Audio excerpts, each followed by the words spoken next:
What's happening? What's up? Welcome back to Chat It Up, baby. We can't do our intro because copyright stuff now. We learned that our lady was making too much money, boys. Oh, so she got us. Oh, yeah. We had episode, I think it was 157 canceled on all Spotify. YouTube got us for 154 in Delaware, California, and many of the Central American states. But as of right now, we are a no-go because Spotify found out. Okay. Well, is that good? Does that mean we're growing as an organization? I like to believe so. Yeah. It means we're at least a problem. We're an issue. Yeah. We're in one of those NBA videos where they're like, Jason Williams, problem. Dude, those are the best. Like, I love those like highlight films. You're like, well, he never made an all-star team, but he's a good point guard and he was fun to watch. Hey, that's all that we need to be. That's all we need to be, dude. Borderline all-star, and a couple of videos are like, dude, those guys were problems. You know what's crazy? What's that? In this time, in like 48 hours, you're going to be on vacation. Yep, sure will. Costa Rica. Wish me luck, guys. Never been to. Caribbean islands aren't technically Central America, correct? Technically not. What do you guys think when you think of Central America? You don't think of the Caribbean islands? I think of like Honduras. I think of like Brazil. Yeah. Yeah. Okay. Cool. Yeah, because I would say I've not even been to Mexico. That's a weird one. Really? Yeah. Yes, you have. Have you not been to Mexico? I have not. I have not done a Cancun trip. I've not done any of that stuff. Cozumel? Nope. Wow. I don't think any. I've been on only a few cruises. I don't think any of my cruises stopped in Mexico. Interesting. Yeah, I know. Cozumel's cool. I've heard great things. My family's had a couple trips that I just missed. I was like, working or whatever. Yeah. Had something else to do. But I didn't go. But now here we go to Costa Rica with children. It will be interesting, guys. I'm not gonna lie to you. The venture down with 3 kids under 2.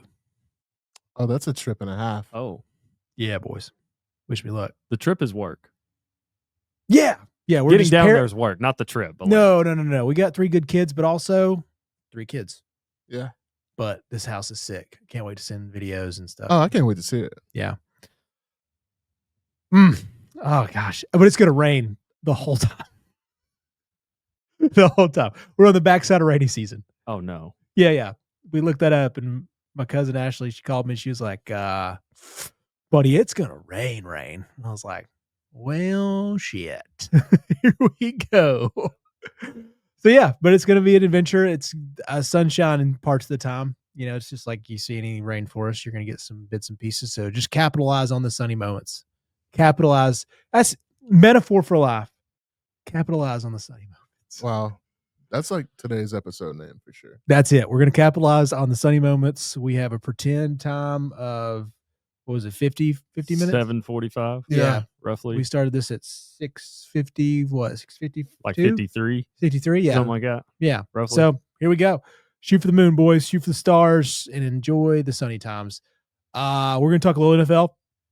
We have our core 4. Vandy versus Texas, Florida, Georgia. Is the cocktail party still allowed to be said? I mean, I'm not going to stop saying it. Okay, it's good. Still the world's largest outdoor cocktail party. Love that. Oklahoma, Tennessee, obviously. Woo. And which should have a name. It's got to happen soon. I mean, right now it's the Hyper Bowl. Yeah. What happens whenever there's like this figure that like left home and then made somebody like, you guys know what I'm trying to say? Yeah. Like the prodigal son or something like that. Something like that, but like not that, like it's not that, but it's that. That makes sense. I get where your head's at. You get where my head's at. Yeah. I see what you're saying because you're implying because Heupel played there. Yeah. He coached there. Yeah. I get it. There's an epic tale to be told. Yeah. We got to figure out something. Hyper Bowl's solid for now, but it's like an interim coach. Yeah. What Florida's got. USC, Nebraska. We were trying to figure out what the 4th game was going to be. I think this is going to be the closest. This is the not going to make the Big Ten title game potentially a at-large playoff bid bowl. Sorry, that was a lot to get out. Which is wild to me, again. that is where we're at with these two teams, because I feel like they're very middle of the road. And then you're like, wait, they can still make it. I feel like they're the same team. One's just the Midwest version of the other one, and the other one's just the West Coast version of the other. Yep. Very good call. Because also it's just funny, like you just got your ass beat by Minnesota a couple weeks ago. Yeah. In Nebraska, but somehow you still have a shot. Yeah. And USC just got their ass beat by Notre Dame. Yes. But like they did, but did they? Yes. But they did. They did. No doubt. Yes. Dude, just because you look cool in your sunglasses doesn't mean you can just say so. They did. My love had like a historic day, dude. They did, man. They did. They did. They did. I, mean, I don't know. I'm just such a USC believer, bro, still, and I don't know why. No, I get it. I mean, I don't think you're alone in that. I think a lot of people still believe in that team, but literally like this version, what I watched from USC Notre Dame was like the exact same game I watched last year at USC. It was like this game's close, and then Jade Mayava threw 2 interceptions, and all of a sudden it was a 10-point victory for Notre Dame. Like it was the same exact game with just slightly less points. Which sucks. Yeah, it just sucks, dude. Like, because I think I just want USC to be a little bit better. It's like a blue blood. It's like, I'll give y'all an example in basketball terms. It's like when Kentucky got bounced by Oakland. You remember that year? Yes. Like, it's like, man, like, what are y'all doing? Yes, I do. Well, I remember that year very well, actually. Jack. Yeah. Golky, baby. Boy. My Jack. Yeah. He is probably a teacher right now. Killing it as an insurance salesman. No, he's on a G League team. Is he really? Yeah, I mean he will get on an NBA floor at some point, even if it's for a game. I love that. You know, it's like a late season. We got 2 weeks. We're just burning contracts. We need something to. We need bodies. Yeah, we need bodies. Yeah. He'll be on something like that. I feel it. All right, that's good. Before we get back to the core four, I have actually a fun stat that I heard today. It just makes me laugh about college football. And then I'll get to the NFL. College football. I think you actually said this before, Joseph, but it makes me laugh every time. The fact that Virginia is undefeated in the ACC, but they have lost to an ACC opponent. Yes. It makes no sense. How in the world do we just keep getting these like weird schedule games? Like, I know you got to do it. Because the reason why is because for some reason, athletic departments, presidents, insert whoever here, feels the need to schedule games like 10 years in advance. Like, hey, we just struck up a deal with so-and-so to play in 2032. It's like, you could have done that in 2029. Yeah. And probably been fine. Like, that's part of the reason why. I mean, it's because these games are scheduled so far in advance for some unnecessary reason. It's just like, hey, we planned to play this game back in like 2017, and you guys weren't in the ACC, so we'll just not make it a conference game? Sure. Whatever. It's stupid, but it is what it is. Whatever. Yeah, I just thought that was funny. Like, that is a wild stat. Yeah. It happened last year with some Big 12 team. Yeah. And I don't think... Yeah, I think it happened last year with a Big 12 team, but I don't remember who the participants were. I was trying to think. I remember that happening. Also, so I have some NFL things for you. Fellas, I just got sent this before, like maybe 20, 30 minutes before we got to the show. And it just made me laugh to talk about how terrible the Titans are. This is the Titans' point differential by quarter so far this season. Are you guys ready? Let's hear it, brother. For the first quarter, they're minus 41 points. For the second quarter, we get a lot better. Minus 16 points. Okay. For the third quarter, not so great. Minus 46 points. Oh, man. And for the fourth quarter, can't close out a game. Minus 17 points, boys.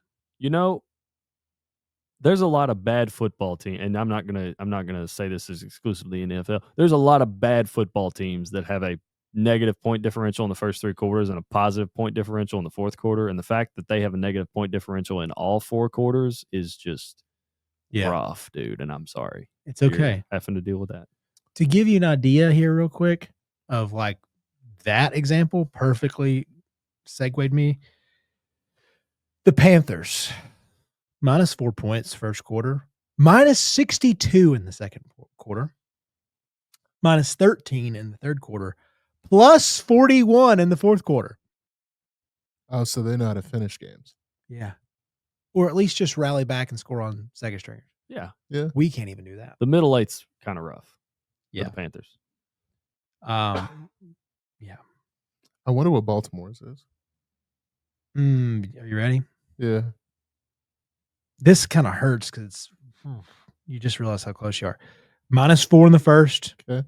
-9 in the second, -7 in the third, -16 in the fourth. So Baltimore really doesn't suck. It's just been They just haven't had being out. Lamar. Yeah. They haven't had Lamar, and it's still close. The Huntley stuff was better last week. Yeah. Here's my favorite one. Okay. And here's why the Titans beat the Arizona Cardinals. Are you ready for Oh this? God, I'm not even. Oh, jeez. All right. In the first quarter, +20. Okay. Get out to good starts. Second quarter, +8. Third quarter, +18. Fourth quarter, -47. Oh, wow. I'm going to be honest with you. That almost feels worse than the Titans. Yeah. In a weird way, In a weird way, it does. because that's the one team we got. Because it's like, it's not like you can't score. You're the Cardinals. Yeah. You just can't close out games, which is honestly more frustrating than just getting beat wire to wire. Yeah, and then you were just like, people just not watching. Like, now nobody's watching the Titans. This has gotten just so Yeah. sad. Yeah.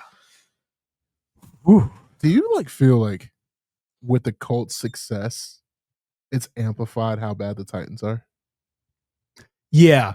Yeah, because again, it's the other three teams are like what the AFC South is usually. Like, all right, is Jacksonville good? Or are they not good? Like, yeah, they can beat some teams, and then they just don't look that great. Like, what Trevor Lawrence does sometimes on the falling down and scoring a touchdown is like a metaphor for the good team in the AFC South, but not this year. Yeah. Trevor, I've noticed, loves a prime time moment. He does. He's a completely different quarterback when his games are on Sunday Night Football or like Monday Night Football. He has a little bit of magic in him. He has a little juju magic Yeah. where like the falling down 2 touchdowns thing is hilarious. But like 1 p.m. on Sunday on Fox, buddy, stinker. Yeah. Does not want to be there. Yeah. Unless you play him in like fantasy and he always like dominates. Yeah. Yeah. It's one of those things. Would you guys like to guess who the 3 teams are? Make sure before yes.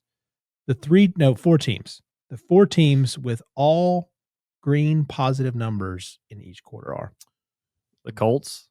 Yep. Colts are 1. I'm gonna go on this limb. Green Bay?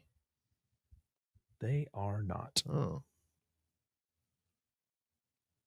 The second quarter was the only quarter they did not have positive numbers in. Buffalo? Buffalo. The second quarter is also the only one. They are -1 point in the second quarter. Oh, Okay, wow. hear me out. Denver. No. These teams are pretty prominent. Oh, the Los Angeles Rams. Yes, sir. Yeah. Oh, yeah, Yeah. that makes sense. Yeah. And then the Eagles. No. They're Blossom. -10 in the fourth quarter. Yeah. Yeah. It's not Detroit, is it? Sure is. Wow. Good guess. One more. Oh, there's 4? Yeah. Oh. 4. Yeah, sorry. I said 4. So, correctly. So who we got so far? Detroit, Detroit, the Colts. And the Rams. Rams. I feel like this one's just staring. I have one that's a shot in the dark, but I know it's wrong.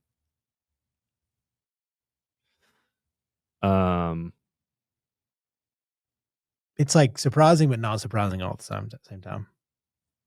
What you think? 49ers? Because Because the surprising but not surprising part kind of felt like they fit that team because Brock Purdy's been out and they've had so many injuries. But I mean, I guess they're just that was not my shot in the dark team. But let me ask: when it comes to this team, is it in the division of a team that we've named? Yes. Oh, it's the Seattle Seahawks. No. Wow. No. Seahawks are terrible in the fourth quarter as well. They are plus 24, 24, 26, minus 17. Okay. They're running out games. Yeah. It ain't Tampa Bay, is it? No, they're bad in the first and the fourth. It's in the division. Which I was surprised they were bad in the fourth because I thought all these comebacks. Me too. That's what I would think. But I guess they've gotten their teeth kicked in a few times, I guess. It's in the division of the Rams, the Lions. No. I thought you meant like It's not. it's not. Oh, it's not in any of those. I thought you meant sorry. like just in general. You have mentioned, obviously. A team. I know who it is. I think. No, wait. No, I think I do. The New England Patriots.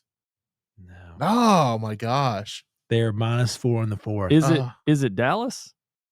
I know that's such a like. No, I only say that because they've terrible scored in so the many first. points. Okay. They're terrible in the first and the fourth. I only say that because they've scored so many points this season. Do you guys want to give it an answer? I don't think I can give I don't. up. Yeah, I don't.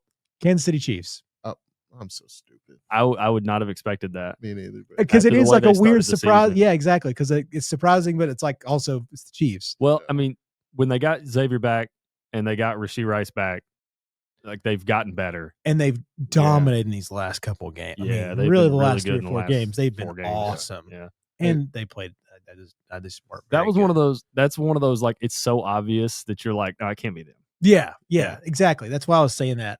The Bengals, the Browns, the Titans, the Ravens, all have 0 positives. Throw the Falcons in there. Buddy, you are great in the first quarter, plus 16. Them boys make me sick to my stomach. So first quarter spreads. Good That's luck. crazy that you have that point differential. Like you have a positive point differential, and you. I don't mean this to be a shot, but you got shut out in a game. They suck, bro. Yeah. That means in some other game you dominated in the first. Well, I guess the Bills game, y'all were really good in the first half. I've never seen something like it. So Interesting. Ever in my history. Do you have anything so far on the first half of the season that you're like a little surprised about, or? I mean, the low-hanging fruit is going to be, and I was going to wear the jacket today, but I decided not to. The Indianapolis Colts. I mean, that's just low-hanging. I mean, Yeah, but it's the right thing. Jonathan Taylor, bro. Have y'all seen that little dance he does when he gets in the end zone, like the one leg, Yeah. 3 leg? Mm-hmm. Dog, I see that a lot. How many touchdowns this man got? What does he have? 3 touchdowns in each of the last 3 games. And if they wouldn't have done the pitch, so I don't know if you guys saw it, his last touchdown was a little toss forward. And if he would have just handed it off, he would have been the first player ever to have 3 rushing touchdowns in 3 straight games. But instead, they did the little pitch toss. So it's a receiving It's touchdown. the receiving touchdown. So he's like 1 of 4. That's wild, the difference. dude. Is like a pitch toss. That's wild. Joseph, anything about you? The injuries from this season, it feels like it's happened to a lot of people on a lot of different teams. Like it's happened to the 49ers again. The Bucks have been decimated by injuries. Burrow's out again. Yeah. Like it feels like there have been more injuries this season than there normally are in the NFL. I don't know. Maybe that's just me, but No, I've really thought about the same thing this week. I was like, and the Bucks are the ones that got me. Like, yeah, dude, Mike Evans, like Mr. Reliable. I mean, I know he's had some injury. Don't get me wrong, but like he's been 1,000 yards every season. This is gonna be the first one. This is done. He's done. Yeah, broken collarbone. Yeah, that's like, awful, bro. that feels like for a receiver. That feels like such a. I don't want to say niche injury, but like it had to be like. It's just I don't feel like it's something you hear about with a receiver breaking a collarbone. Like he fell, like he fell in the only way that could have happened. Yeah, and it sucks, man. It sucks for Mike. And they're still 6-2. Yeah, so it's weird. Yeah, no offense. That conference it's so weird. It's so weird. The Panthers are 4-4. You guys are 3-4. 1-7. Saints are terrible. They're starting Shuck now. Yeah, they're starting Shuck. There's not a clear favorite to win the Super Bowl right now, to me. No. To me, it's like maybe the way they've looked in the last couple weeks is the Chiefs. Yeah, like this is a Chiefs ring type of year, for sure. And no offense, but with your team beating the Bills, I'm like, well, those guys are beatable. No, they're beatable. They are beatable for sure. And I don't care what anybody says. I don't trust Daniel Jones in the postseason. Oh, that's a good point. I guess if we're talking about also surprises and more specific team, the Ravens. Oh, Even though Lamar missed time, I did not expect them to be this bad. Yeah. Like, do you guys feel like they're watching them last week? I felt this way. Do you feel like even with Huntley, you're like, I just expect them to win, like at least a couple games, like they're gonna just man the ship, like kind of not exactly in the same way, but I feel like what Flacco kind of is doing with the Bengals. Like I was like, man, we can just keep the ship afloat. It's different than like so with me with Flacco and the Bengals, it's like, oh, you've got two of the best receivers. You've got one of the best 1-2 combos and receivers and a solid running back. Like the rest of the Bengals aren't that good. I feel like it's the opposite for the Ravens. I mean, they don't have the weapons on the outside like Zay and Bateman. They're not Jamar and T, but you've got one of the best running backs in the league in Derek. And it feels like they should be able to just defense run game their way to like at least 500. Yeah. And they just haven't. And they're going to play this game with us with Lamar. It's going to come back every week. And look, it sounds like he's going to play tonight. We're not even talking about that game really, but that is a very big surprise. And that whole AFC North is weird. Very. I mean, the Patriots look extremely good. I will say though, man, my man Will, LSU's finest. Myles Garrett took him to school. Bad. Yeah. Like I ain't never seen nothing like that, bro. Like, and Will's going to be an awesome NFL player. He has been great this year. Myles Garrett made him look like he didn't even belong in the NFL, bro, for 60 minutes. Yeah. It was bad. You know, total segue. But I was talking to a buddy of mine last night about like the best player in the NFL. Yeah. Like just best player in the NFL. And I said Myles Garrett. I did. I said I think it's Myles Garrett. Because, you know, he threw out some quarterbacks, and I'm like, don't get me wrong. I feel like the easy answer is quarterback because of the importance of the position. You kind of have to say one of the best players. The quarterbacks are up there. But like just pound for pound, like athlete football player, I feel like it's Myles Garrett. We have the defensive Barry Sanders. He's just insane, dude. He's the best player on a very bad, or at best, they'll ever be his mediocre team. Like, imagine if he got traded to like, just think of the Rams, the Cowboys. Yeah, if the Cowboys got Myles Garrett, and I mean, I know it's the whole Micah thing, but I think Myles right now is maybe on a different level, and that's crazy to say because I know Micah just had a three sack game like last week or 2 weeks ago. Yeah, but it's like, dude, what Myles did against Will this week. Bro, that boy is too good. Nah, for sure. I don't feel bad for Myles Garrett though, and I know that people are like, oh, like he's wasting away his talent in Cleveland. You did not have to sign that contract. You didn't. I mean, he chose to sign to stay with them another 4 or 5 years. I you know what's funny is if you could sit down with him, like, do you regret it? What do you think? What do you think he'd say? I think he's gonna say, "Hell no." Yeah, it's just you two. It's just you two in a room, and he's your best friend. Answer to the question never sees the light of day. Yeah, I think he'd say no. I truly think he is in it for the love of the game, but like you would think a guy like that who honestly never won anything. He didn't win at A&M. True. He didn't win. Like he was into a really bad situation. You would think that he would want to do that at the highest level. But my thing is like, I'm cool. I love players like Gilbert Arenas, for example, NBA. Gilbert was like, why would I sacrifice less money to go win an NBA championship ring when I could just buy one where a role player is broke in 5 years and they had to pawn it off and I got a $60 million contract? Yeah.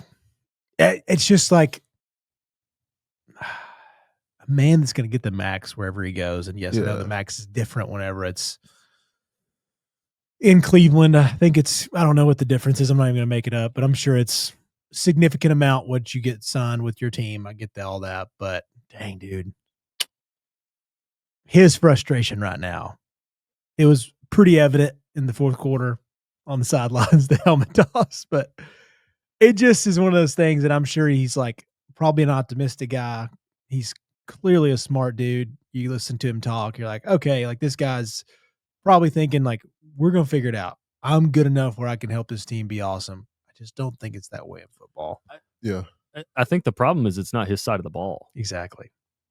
Like that's the issue. Like I think if the Browns were, I don't even have to say good, but like if they were just like in the 10 to 15 range They're in just offense, competent. yeah, yeah. But Cleveland has done everything to be good, y'all. They've thrown money at the quarterback position more than anybody in the NFL, bro. It was just the biggest gamble of all time. I don't. Like, I would have did it, man. I would have gambled on Deshaun Watson. Y'all remember what we saw in Houston? Yeah. Yeah, he was great. Man, it's just so funny that it's Jimmy Haslam.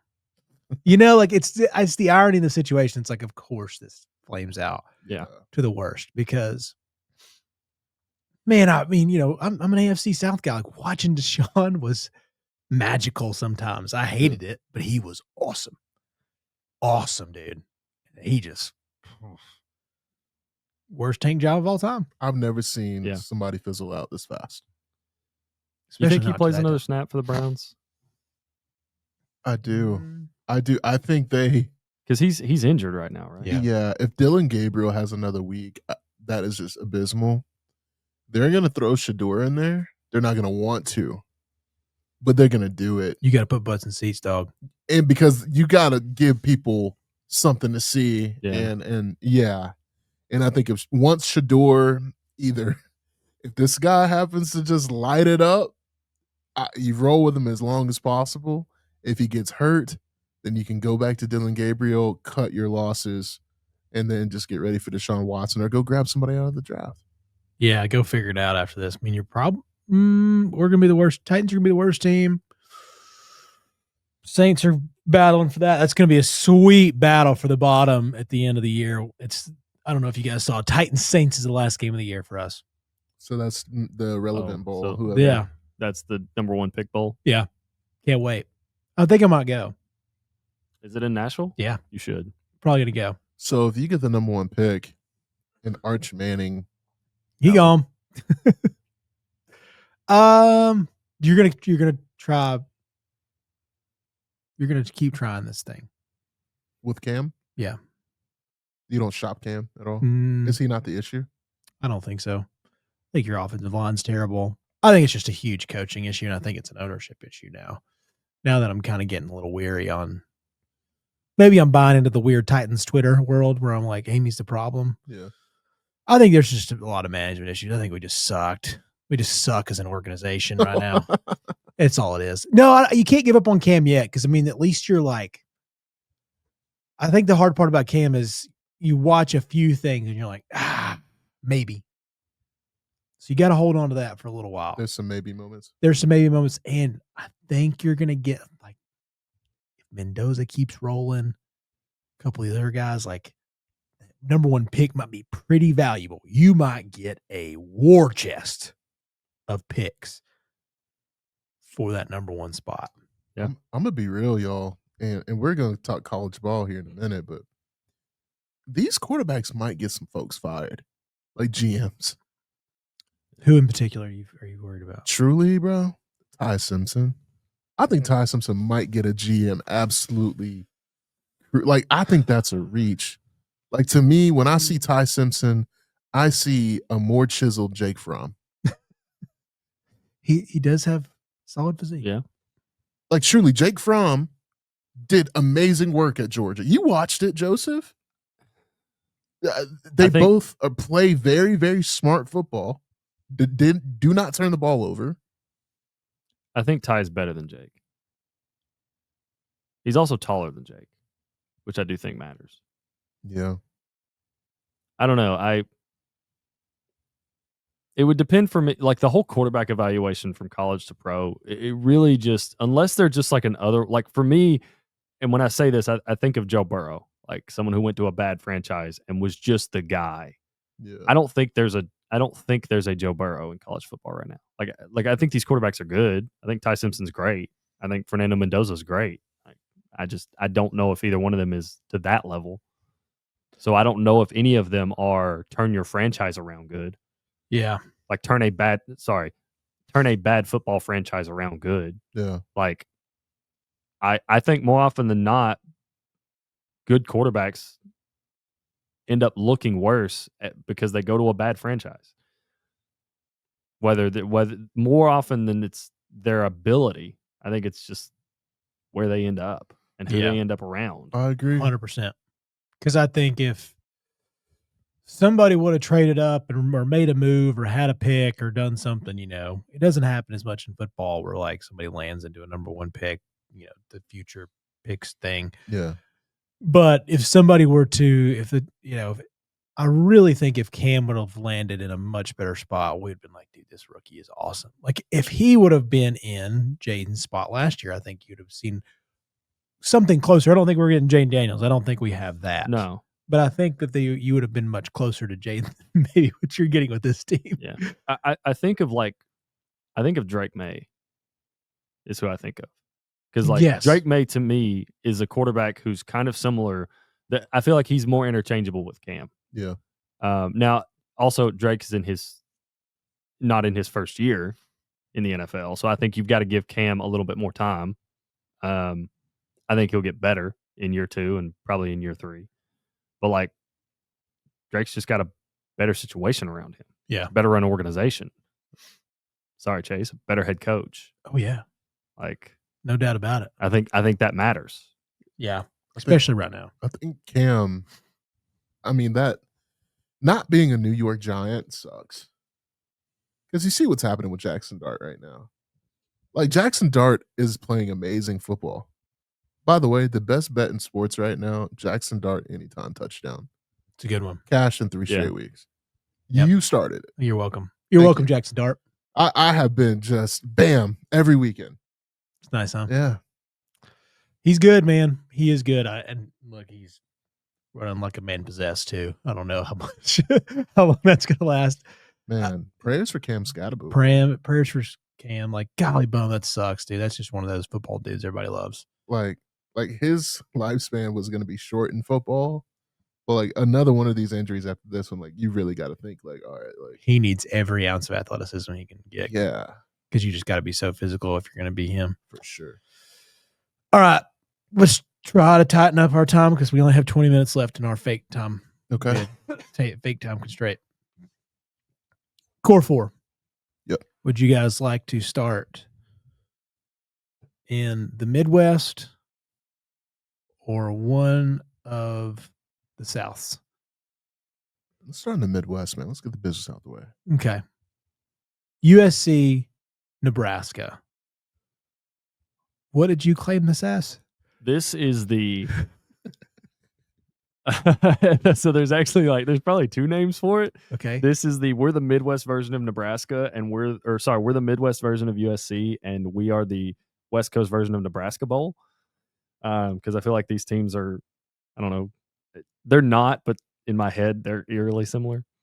But really, realistically, what this is the who's still alive for an at-large Big Ten bid bowl. God. That's who this is. Because I think a third loss between these 2 teams with what they have on their schedule left is kind of daunting from a let's make the playoff as an at-large bid standpoint. Here's where my head's at with this. Nebraska's at home. It's a night game. Black jerseys, the whole 9 yards. Gonna be cool. All of the Matt Rule to Penn State stuff's been silenced. He signed an extension, so that's gone.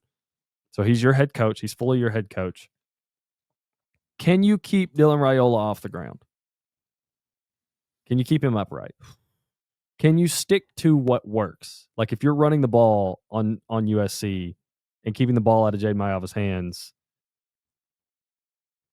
are you going to stick with that? or are you going to choose to go away from it? Also, how much success is Jade Mayava and these receivers going to have against Nebraska's pass defense? Because I think there's yardage just free and clear for them between Mekhi Lemon and Jacoby Lane. I think they can kind of ball. How effective is USC's run game? Because they've been pretty good at it. I know they've had some backs go down, but when I think about who's going to make a critical play in this game, like late in the third quarter, fourth quarter, more often than not, I feel like that play is going to come from USC. And I know they've sucked traveling out to the Midwest because they went out and played Illinois, lost, went out and played Notre Dame, lost. Now you're traveling back out to Nebraska again, 6.5 point favorite on the road.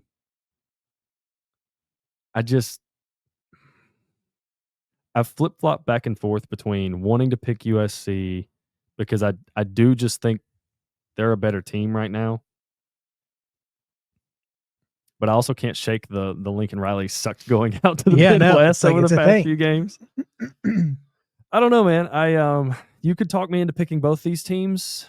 I haven't been able to get a read on USC all year. I thought they'd beat Illinois. They didn't. I didn't think they'd beat Michigan. They did.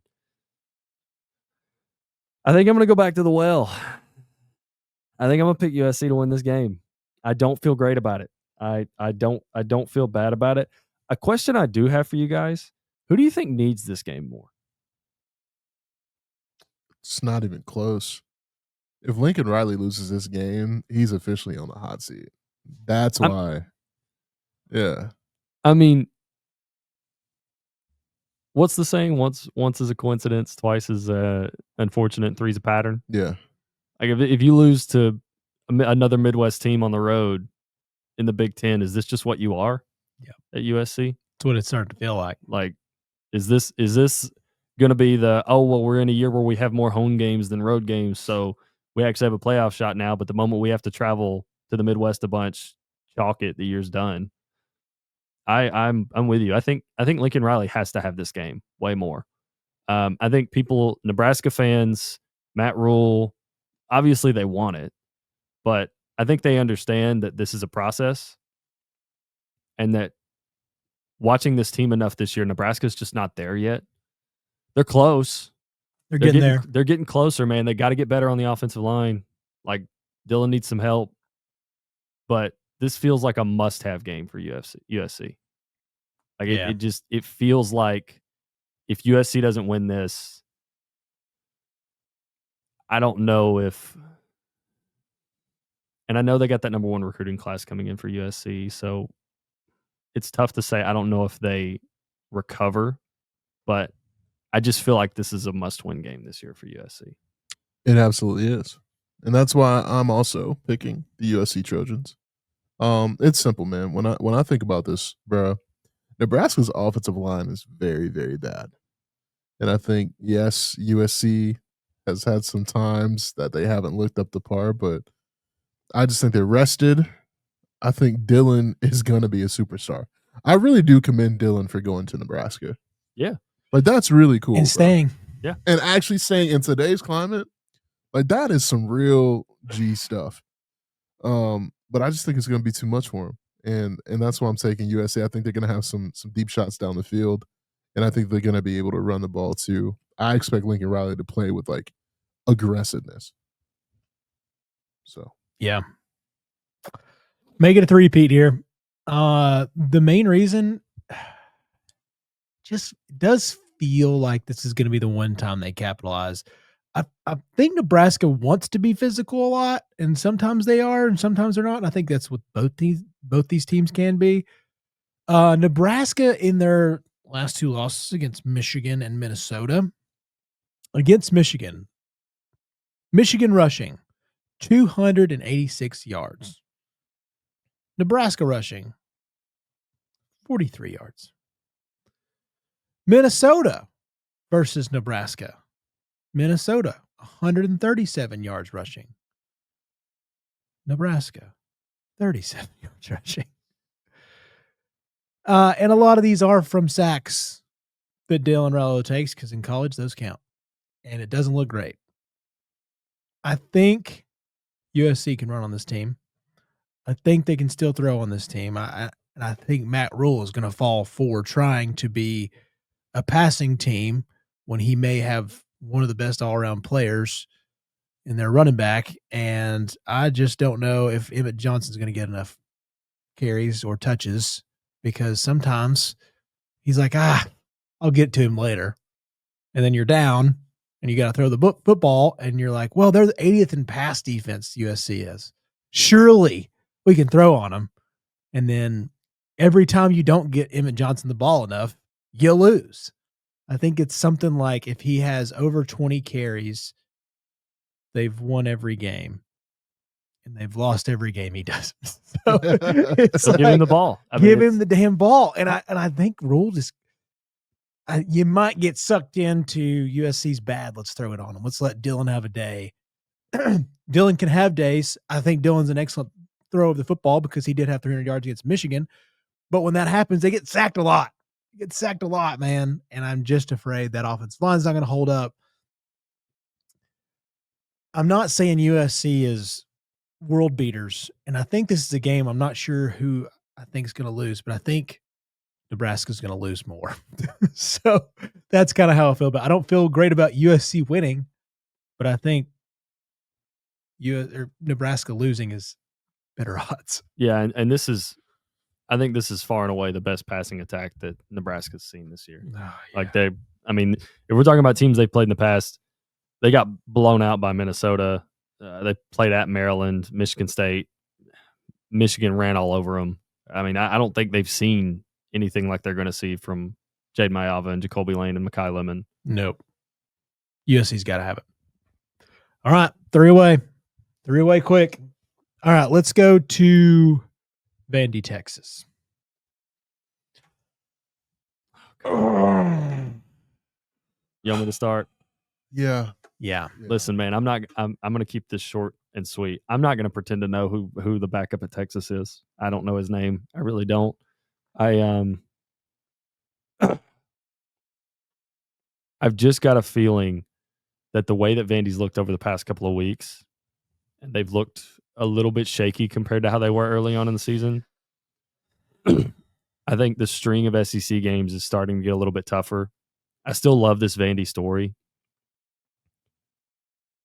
but I think Texas finds a way to win this game. I don't mean to fade our boy Drew, but it just feels like it. It just feels like it, which I know is a horrible philosophy and terrible analysis when it's like, oh, I just feel like Texas is going to win this game. But I don't know, something about it, man.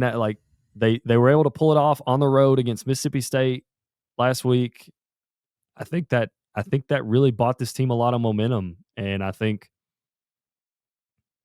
they'll be able to find something with this backup quarterback. It's not like he's a freshman coming off the bench. You know, I know he's at least a redshirt senior, played at Troy last year, so he's seen some football games, and he's just got to be good enough.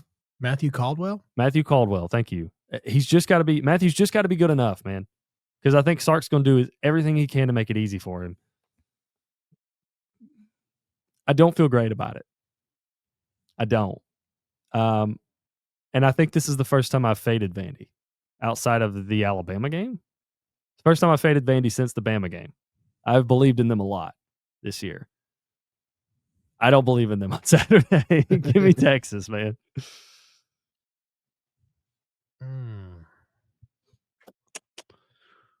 I'm still going back and forth in my head, actually. Because I do have the same feeling as I did for Texas Tech, Arizona State. I'm like, don't judge this team if they go down and lose at Texas.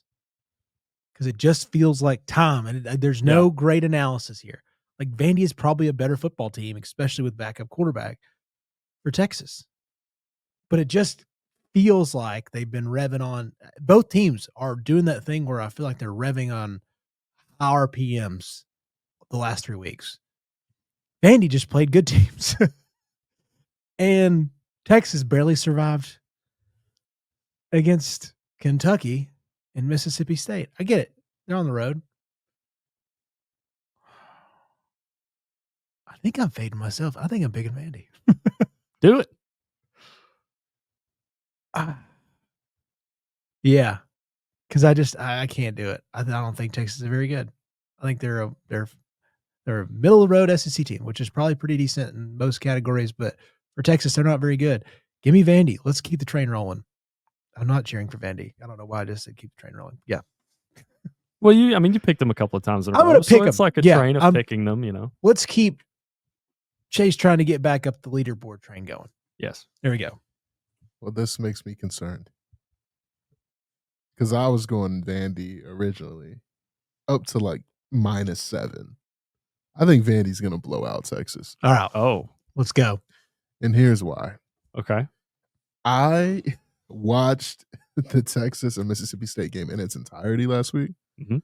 Brother, Texas got lucky.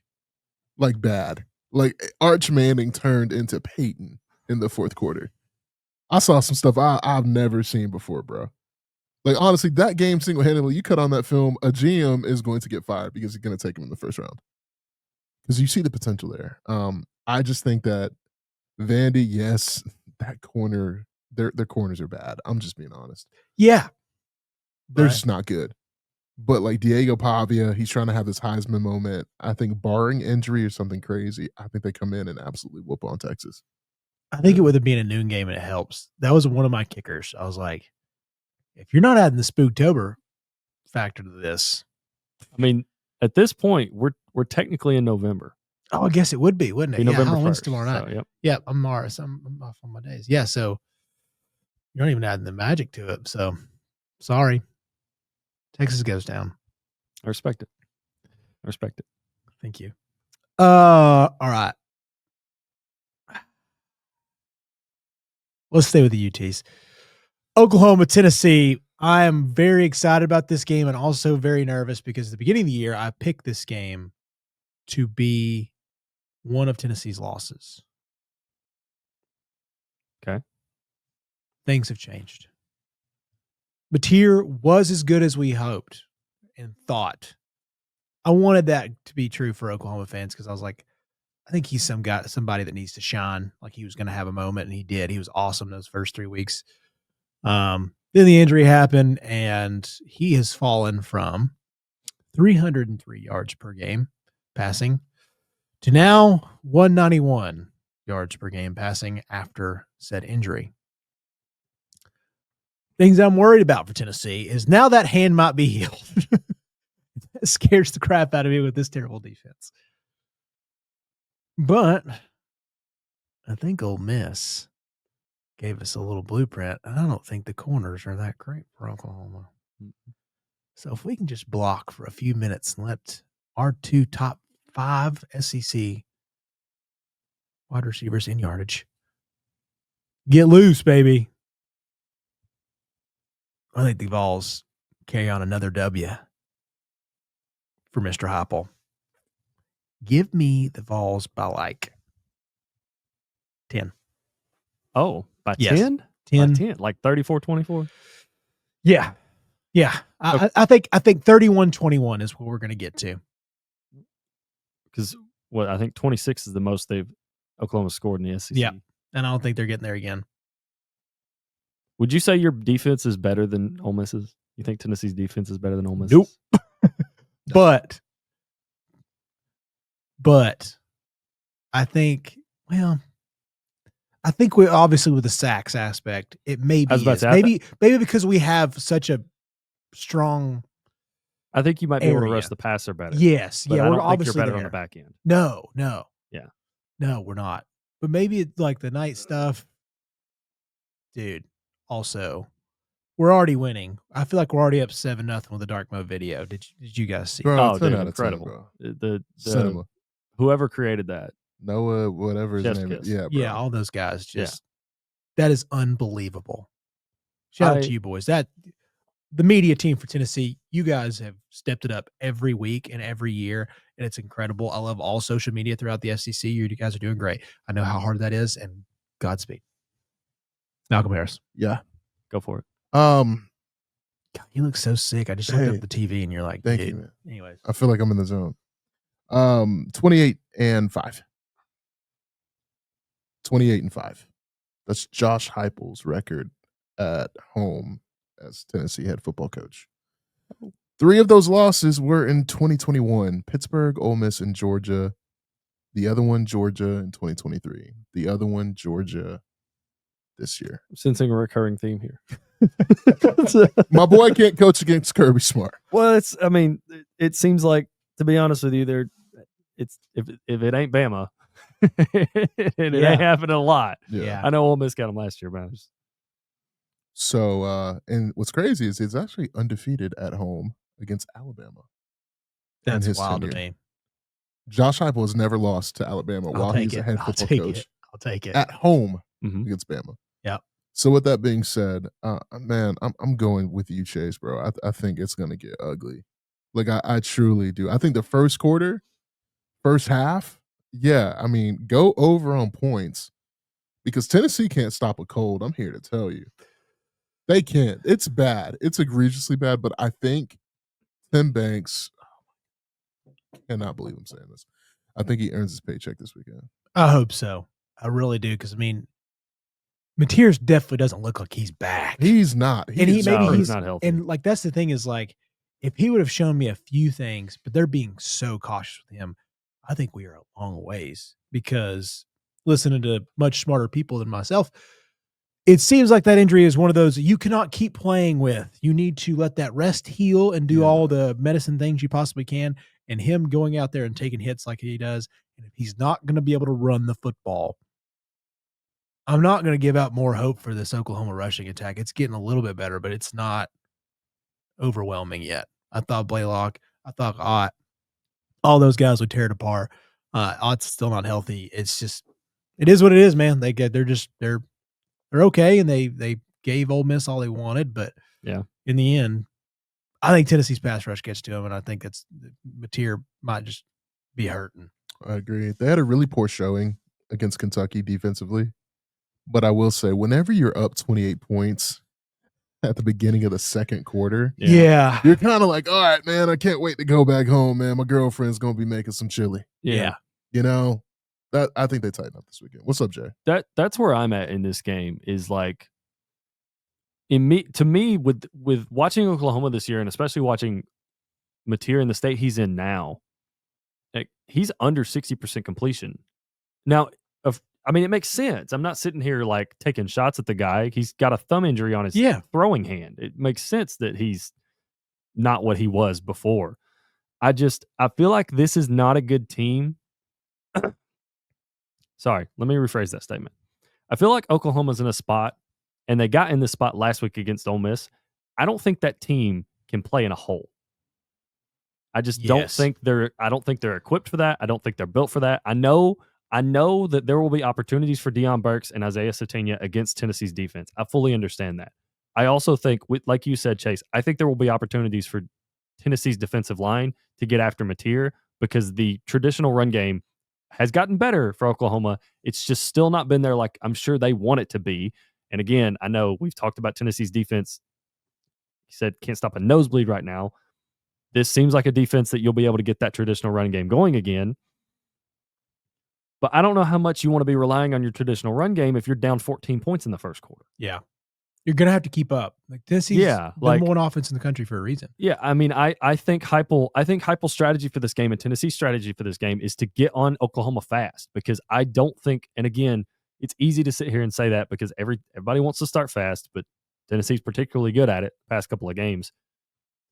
I also feel like it plays into Tennessee's strength because they understand what they are. Heupel understands. They played a scoring race against Mississippi State. They played the scoring race against Kentucky. They fully expect when they play Oklahoma, they're like, we're going to have to score. We have to. And they're just used to that. And I think that plays into another advantage for Tennessee being at home, playing in these black jerseys. You've already got this juice from that video. Yeah. Neyland's going to be absolutely insane Saturday night. Like, I don't see Oklahoma being able to consistently string together enough success where they don't have to play in a hole at some point in this game. And they clawed out of it a little bit last week against Ole Miss, but it just wasn't enough. Mm. And I don't I don't think they'll be able to do that on the road this week against Tennessee. They were at home last week against Ole Miss. That kind of helps. That factors in, helps your offense a little bit. It is not going to be. It's going to be loud. It's going to be a totally different be, environment. This is going to be a completely different experience. This is like, I'm trying to get up the courage to say this. This will be the worst environment that Oklahoma's played in from a like 4U standpoint. Yeah. All year. And I say that playing in the Red River Shootout, but that stadium's cut in half. It's 50-50 for a reason. Like it's cut in half. Yeah. You're at 90-10 now against Oklahoma. And it's not or against Tennessee, sorry. And it's not just that it's like, oh yeah, you're Oklahoma, like when Baker Mayfield came to town. Oh, Tennessee fans understand what this is. This is Josh Heupel's, this is where he played. This is where he got fired from. Like, this is a game that it's almost like becoming a rivalry because of that. For sure. We're all like, oh yeah, we want to beat Oklahoma. Yeah, like, we want to beat Oklahoma as bad as we want to beat Alabama and Georgia. And we're Florida. the spouse that like that saved you from the person that broke your heart. Oh. Yeah, that's perfect. That's perfect. Take and that. so the fan base is going to be fired up because of that. I just think Tennessee's going to get up early and they're not going to relinquish the lead. Like, don't get me wrong. I think Oklahoma will score for sure, but I just don't think they can score enough. So give me the Vols. I'm thinking like 41-31. Yeah, I'm kind of going back on my score. I think you're right. I think they're going to score more. You talking about Oklahoma? Yeah, I think we're going to get like, maybe it's more. Maybe it's like 38-28. I think Tennessee's going to score on them. That first half over is going to be money. Yeah. That to me, it does feel like that Tennessee gets out here, and Ole Miss gave them a nice blueprint. Again, Trinidad moves laterally and can move around a little bit better than Joey can, but we shall see. Joey got that old arm though, man. No, dude, he's gonna be able to sling. We're gonna take advantage of those corners. Yeah, got to. And you're right, Joseph. Chris Brazel's gonna eat, dude. Yeah, we're gonna have to get after it early. Step on the gas, make them start to make mistakes. I hate to say this, you got to take advantage of a little bit of an injury. Make Mateer be a gunslinger. That's the problem too. Is like, I think if Tennessee jumps on them early and they have to start passing with Mateer, it's just worse. Yeah, it's just worse. And it's just you got to do it, man. I don't know what it is. I'm sorry, bro. No, go ahead. I was gonna say I don't know what it is either about these black jerseys. Tennessee changes, juice, man. It changes, baby. Neyland Stadium. Yeah, like Neyland's already crazy, but when you hear that at night, like you remember Will Levis and how hyped up that Kentucky game was. God. Will Levis is gonna come in and bro threw for 96 yards. I torched him defensively. I mean, absolutely tore up Will Levis. For me, and here's the thing that also does scare me. I feel like Mateer, from a passing standpoint, all of his yards are going to be yards after catch. Like, it's going to be, hey, I got it to Sategna, I got it to Deion Burks. They have to make a play. Yep. Like, and that's one of the factors, listening to people talk about this game, Tennessee averages like 12 missed tackles a game. Oh, it's the worst. That's not guys you want to be missing tackles on. Yeah. But I don't know. I feel like if Oklahoma gets into a passing mode and this pass rush is able to pin their ears back and just truly rush the passer, I don't think Oklahoma is going to be able to dictate the terms of this game. No. Ultimately. No. But you're right. They can get in that mode, and if Tennessee is just not connecting, like, to circle back to an Oklahoma quarterback, like, you remember Baker a couple weeks ago, you just start sailing it. You don't really, there's no rhyme or reason. Like, I guess he did have a little pressure against Detroit, but like, you're like, hey, he just ain't got it. Like, what if Joey just doesn't have it that day? Like, that's where it's at. I don't feel like it would have, a lot would have to happen. Or if the Oklahoma D-line just starts to get after him and they throw him off, and that can happen. Like, I'm not saying this is a for sure Tennessee game, but I just think that right now, with what I've seen from Mateer, we're going to make them throw it. And I don't think that's a good strategy for Oklahoma. Yeah. So, all righty. Are you ready for what may be interim head coach, former wide receiver coach, Billy Gonzalez's first game in the cocktail party, alpha bye week? All of the weird interim head coach magic looks like it's coming towards you, Joseph. Should we just let him start, or we want to juice him up before he gets there? Listen, I'm gonna juice him up, and it's gonna be brief, bro. Yeah, go ahead. My thing is, man, this is a classic Kirby Smart game. That's all I gotta say. I think Florida is going to score first. They're gonna take the ball first. Lagway and company gonna go down, punch Kirby in the mouth, and the game's going to end up being like 42-7.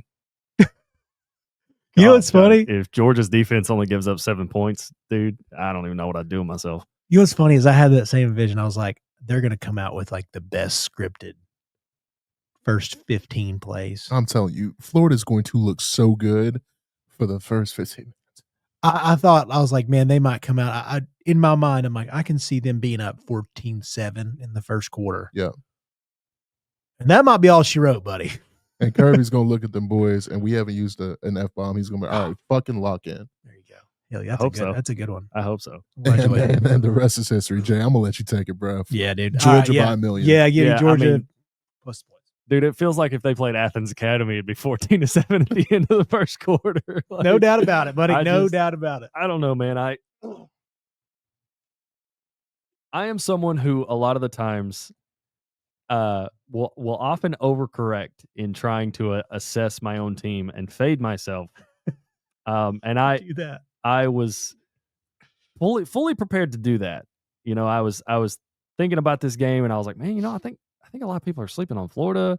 And plus, with Billy being gone, the whole interim head coach thing, I was like, oh God, this is setting up perfectly for Florida to win this game.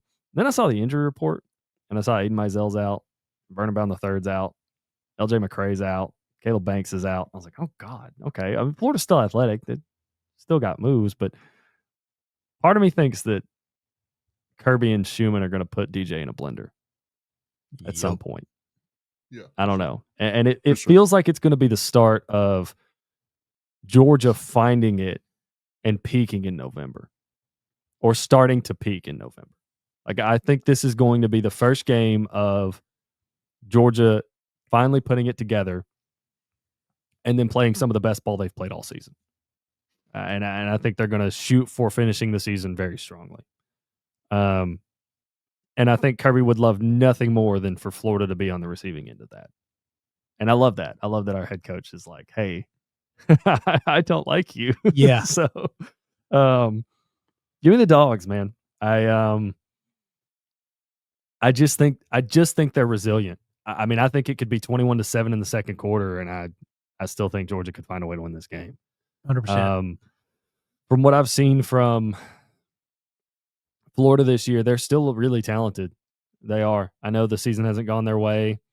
I fully expect Jaden Baugh to get probably the most carries he's gotten all season because Billy's not calling the plays anymore. So I just don't know if it's enough.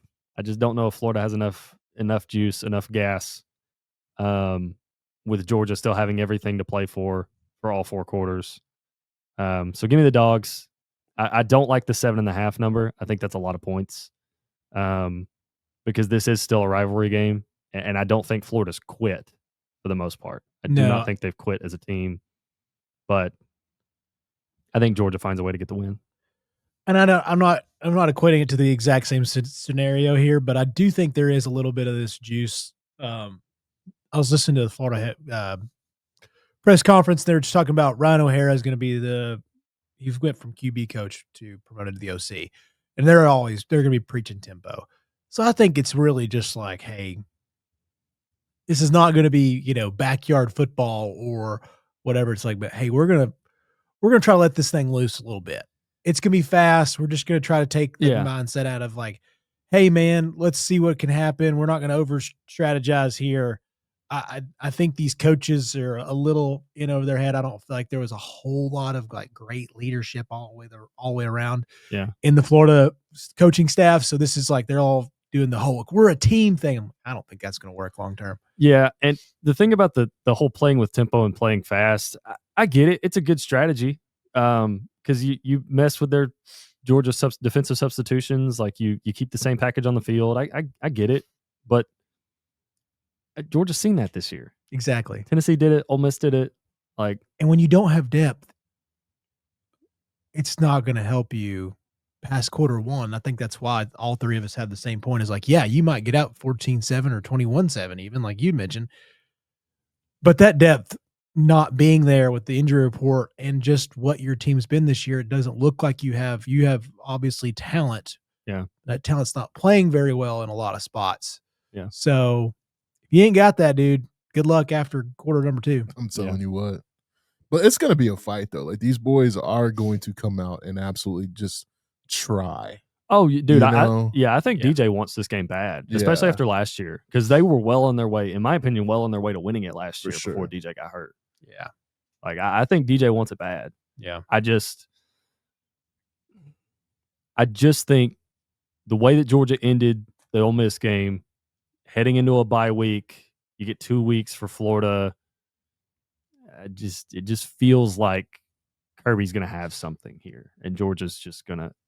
I don't want to say they're going to come out and look like a completely different team because I don't think that's real. I kind of think for the most part you are who you are, but I think when you're a young team like Georgia is, and these guys have played, 2/3 of a season now, I think they probably understand it much better. So I don't know. I think this could be a performance where you look at Georgia this week and it's like, oh, it's starting, like the pieces of the puzzle are starting to put together. Yeah, it'll be good off that bye week too, because there's like a next level to you guys. I think there's like a level that people can go to, and sometimes there's teams, as you mentioned, like Georgia, Ohio State last year was a different one. You're like, dude, Yeah. if the talent all comes together, they could just be unstoppable.